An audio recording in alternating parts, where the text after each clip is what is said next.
mata kerina perpulungan, khususnya kekelengan kami perpulungan GBKP Rembun Kebaron Lama, muka sepaksana kita RPJJ, ope dengar siorati kata dibata, si pebulat ukurta ras kita toto kita. Tuhan dibata Bapa kami siringan ibas surga, sehken kami bujurman bandu, muka sepaksana kami ngelakukan PJJ kami, arah channel YouTube GBKP Kebaron Lama, kesahandu si badia, sing kuasai pusuh perhatian kami, sing ngajari dengan pepankan katandu kubas pusuh kami. Kam sing urapi, kam sing ngajari, kam sing nampati kemahandu, gerah ngasuk kemahandu nuriken kebenaran firmandu bagi sentudu rasura-surandu. Merana dagi kamu Tuhan, arah nas PJJ kami bas minggu enda, nggo sikap kami megi kenca. Ibas gelar Tuhan Yesus, haleluya, amin. Kata dibata si jadi nas PJJ bas minggu enda, ibuat ibas padan simbaru, Roma pasal 8 ayat 9 sampai dengan ayatnya yang ke-11. Roma pasal 8 ayat 9 sampai dengan ayatnya yang ke-11. Demikian firman Tuhan. Tetapi kamu tidak hidup dalam daging, melainkan dalam roh, jika memang roh Allah diam di dalam kamu. Tetapi jika orang tidak memiliki roh Kristus, ia bukan milik Kristus. Tetapi jika Kristus ada di dalam kamu, maka tubuh memang mati karena dosa, tetapi roh adalah kehidupan oleh karena kebenaran. Dan jika roh Dia yang telah membangkitkan Yesus dari antara orang mati diam di dalam kamu, maka Ia yang telah membangkitkan Kristus Yesus dari antara orang mati akan menghidupkan juga tubuhmu yang fana itu oleh rohnya yang diam di dalam kamu. Demikian pembacaan nas PJJ kita, dan sebagai tema dari PJJ kita minggu ini, geluh simbaru ibas Kristus, ya, hidup baru di dalam Kristus. Dan tema ini akan dihubungkan dengan 4 kebaktian khusus yang akan kita lakukan, yaitu kebaktian Kamis Sibadia, Jumat Agung, Sabtu Pengharapan, dan kebaktian Minggu Paskah. Sebelum nas PJJ kita ini, ada hal penting yang dituliskan oleh Paulus tentang arti kematian Kristus bagi kita. Apakah arti kematian Kristus itu bagi kita? Di sana dikatakan Allah telah mengutus Yesus di dalam daging yang serupa dengan daging, yang dikuasai dosa karena dosa. Ia telah menjatuhkan hukuman atas dosa itu di dalam daging, yaitu melalui kematian Kristus di kayu salib. Roma 6 ayat 23 mengatakan upah dosa adalah maut. Dengan kematian Kristus di kayu salib, tuntutan hukum Taurat itu telah digenapi di dalam kita, supaya kita tidak hidup lagi menurut daging, melainkan hidup menurut roh. Inilah hidup baru di dalam Kristus, bahwa kematian Kristus secara daging di kayu salib merupakan penggenapan hukum Taurat atas dosa bagi kita, karena manusia daging tidak mungkin dapat melakukan hukum Taurat. Jadi kematian Kristus di dalam daging membebaskan kita, memerdekakan kita dari tuntutan hukum Taurat itu, sehingga kita menjadi manusia yang merdeka, sehingga kita menjadi manusia yang bebas dari kuasa dosa dan dari kuasa maut. Sebab kedagingan kita tidak mungkin melakukan kehendak Tuhan. Manusia yang hidup di dalam daging adalah manusia yang hidup seteru dengan Allah. Oleh karenanya dalam nas PJJ kita, Kembali Paulus menegaskan, tetapi kamu tidak hidup lagi dalam daging, melainkan di dalam roh. Jika memang roh Allah diam di dalam kamu. Jadi kata kunci di sini, jika roh Allah diam di dalam kamu. Apakah artinya roh Allah diam di dalam kamu? Artinya bahwa roh Allah yang menguasai kita. Roh Allah yang memimpin kita. Roh Allah yang berotoritas atas hidup kita. Jadi kita tunduk kepada pimpinan roh. Kita taat kepada pimpinan roh, bukan lagi kepada keinginan daging kita.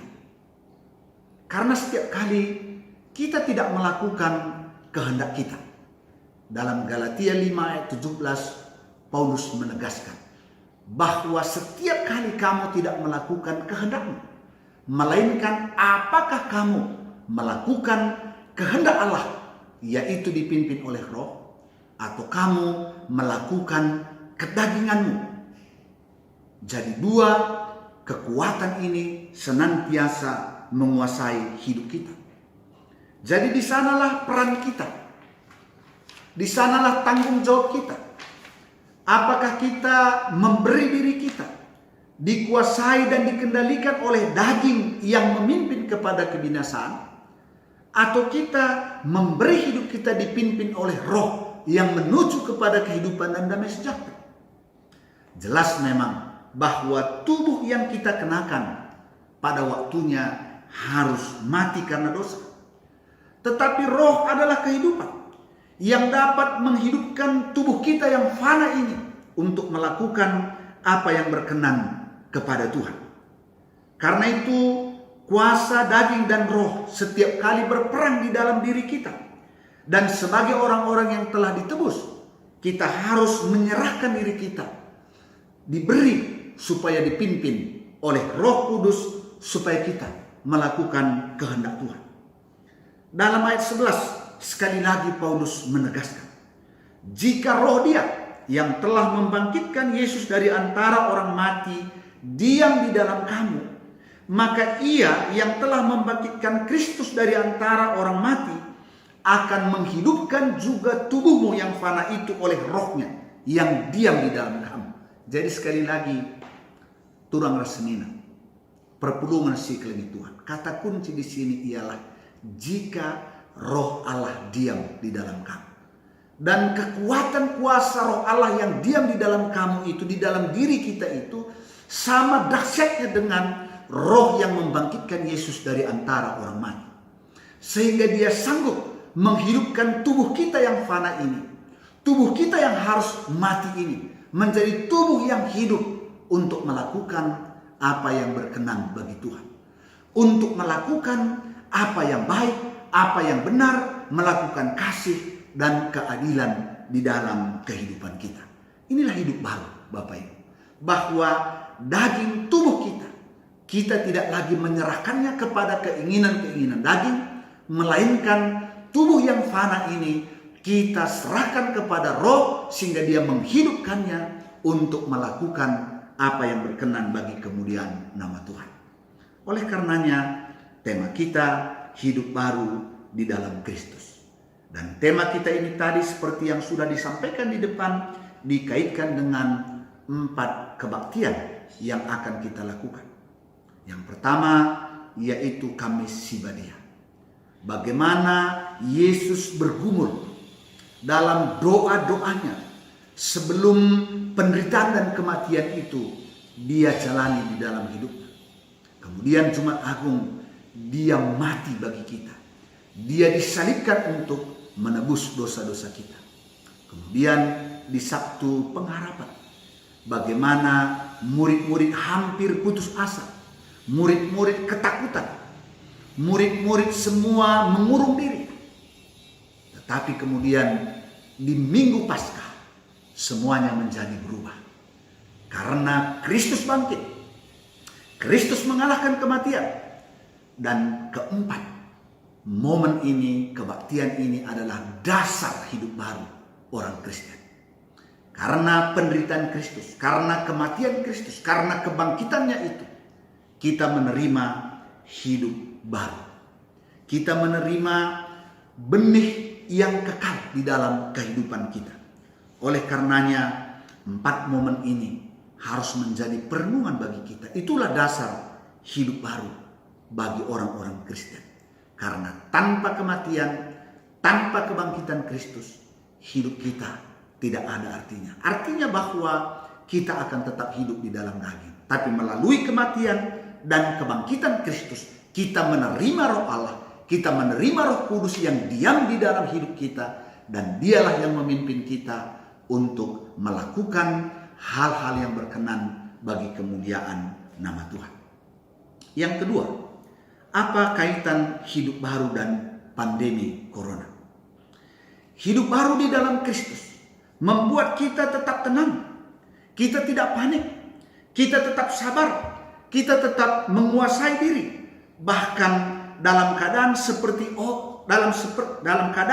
ini, orang-orang yang sudah mengalami hidup baru senantiasa memikirkan dan bertindak melakukan kebaikan bagi orang lain. Itu hidup baru. Karena itu kita juga bersyukur perpulungan Sekeliling Tuhan, gereja kita akan melakukan diakonia untuk memperhatikan saudara-saudara kita yang mungkin sudah mengalami kesusahan karena pandemi virus corona ini.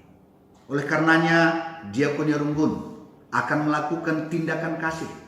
Dan hari ini tindakan kasih bukan hanya kepada warga yang ada di sekitar gereja kita, tapi juga bagi warga kita yang memang terkena dampak daripada pandemi virus corona ini. Kita memperhatikan mereka dengan melakukan aksi diakonia, dengan harapan apa yang dilakukan oleh diakonia, mereka bersemangat lagi. Mereka bisa menjalani hidupnya, mereka bisa melakukan hal-hal yang baik di dalam kehidupannya. Demikian juga kita juga akan melakukan aksi diakonia kepada warga yang ada di sekitar. Artinya bahwa kita yang sudah mengalami hidup baru, dalam kesusahan pun kita mampu bangkit untuk melakukan kehendak Tuhan, untuk memperhatikan orang lain, untuk mengasihi orang lain, sehingga orang lain merasakan semangat sukacita di dalam kehidupannya.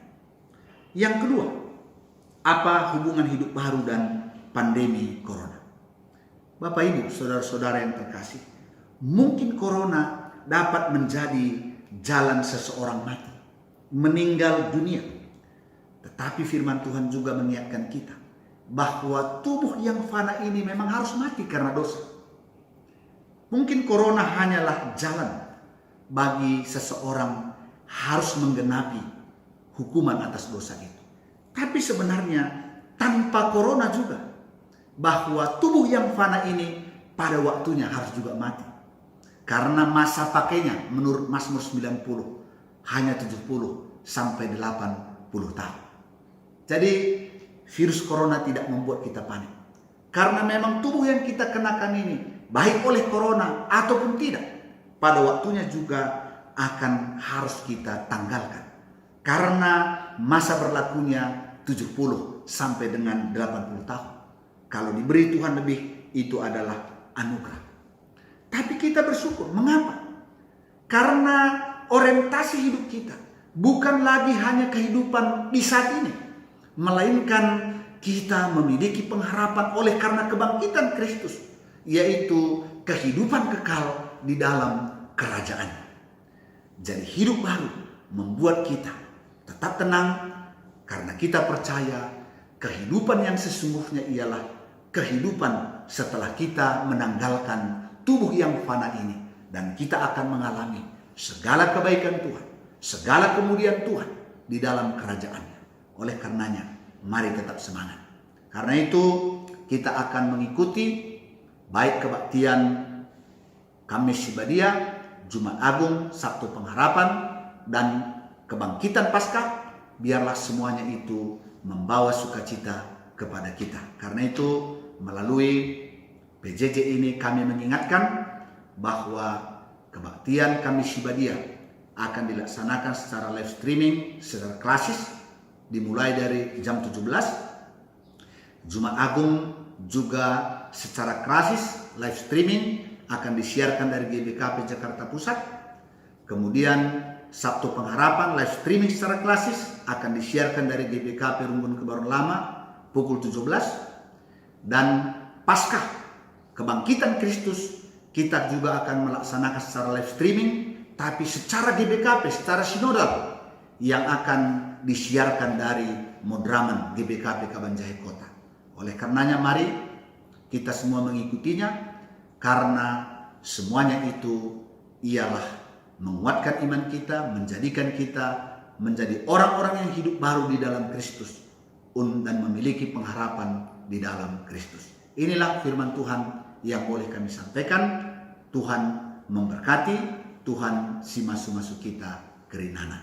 Amin. Ras kita retoto. Tuhan di bata, Bapa kami siringan ibas surga, bujur Tuhan sahkan kami membandu, ibas kami ngomegikan katandu. Malam hati kami, sekali pe tubuh, kula si pakai kamienda, ibas paksana laban cilang mati rekiteken dosa, tapi rekiteken kuasa kesah si badia, kula si pakai kamienda, ibas paksa enda, banci keke guna ngelakokan kai singena ati Tuhan. Jenari pasu-pasundu kami kerina, ibas ngikuti kebaktin kami si badia, Jumat Agung, Sabtu Pengharapan, bagepe kebaktin Minggu Paskah, gelarah kerina kebaktin nenda, tole narin pegegehi kami, guna tetap remeriah ukur dalani wari-wari geluh kami. Ibas gelar Yesus, reh kami ertoto ras ngatakan bujur man bandu, haleluya, amin. Mari menjojoah, tetap semangat, Tuhan si masuk-masuk kita kerina. Amin.